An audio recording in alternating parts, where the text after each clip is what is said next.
વિસનગર તાલુકાના ગણેશપુરા ગામમાં ભૈરવ દાદાની ઉજવણી આખા ગામ દ્વારા ભવ્યથી ભવ્ય રીતે ઉજવવામાં આવી। ગામમાં રહેતા તેમજ અન્ય ગામે રહેતા ગામના નિવાસી અને દીકરીઓ આ પ્રસંગે ગામમાં આવી ઉજવણીમાં ભાગ લેતા હોય છે અને ભૈરવ દાદાના દર્શન કરી ધન્યતા અનુભવતા હોય છે।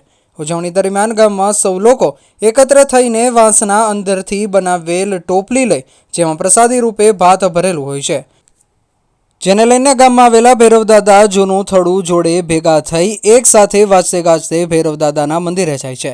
આ દરમિયાન સમગ્ર ગામ ખાલી જોવા મળે છે અને ગામના લોકો મંદિરે શ્રદ્ધાપૂર્વક એકત્ર થઈ ભૈરવ દાદાને નૈવેદ્ય અને પ્રસાદી કરી દર્શન કરી ધન્યતા અનુભવતા હોય છે।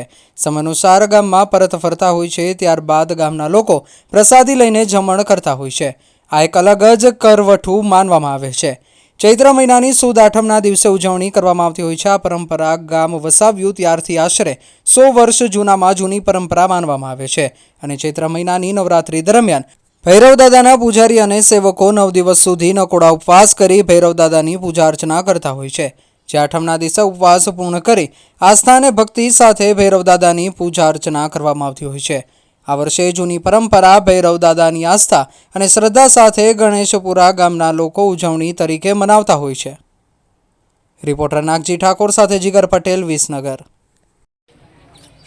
ગામ ગણેશપુરા રાલીસના, તાલુકો વિસનગર। હું ઠાકોર પહેલાજી ચતુરજી।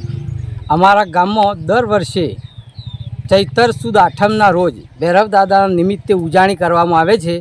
આ દિવસે લોકો ઉપવાસ રાખે છે 9 દિવસ અને આખું ગામ ભેગું થઈ ગણેશપુરા આખું એક થઈ નિવેદ લઈ ટોપલીમાં અને ભૈરવ દાદા મંદિરે જાય છે। મંદિરે જઈ નિવેદ ધરાવે, નિવેદ ધરાઈ ગામમાં આવે અને ગામમાં સૌ આવેલા સગાવાલા દીકરીઓ બધા ભેગો મળી અને પછી પોતાનો પ્રસાદ પોતાના ઘરે લે છે। કેટલા વર્ષો જૂની આ પરંપરા? લગભગ કદાચ અમારા 100 વર્ષ આ ગામનો થયો છે, એટલે 100 વર્ષથી અમે આ કરીએ છીએ।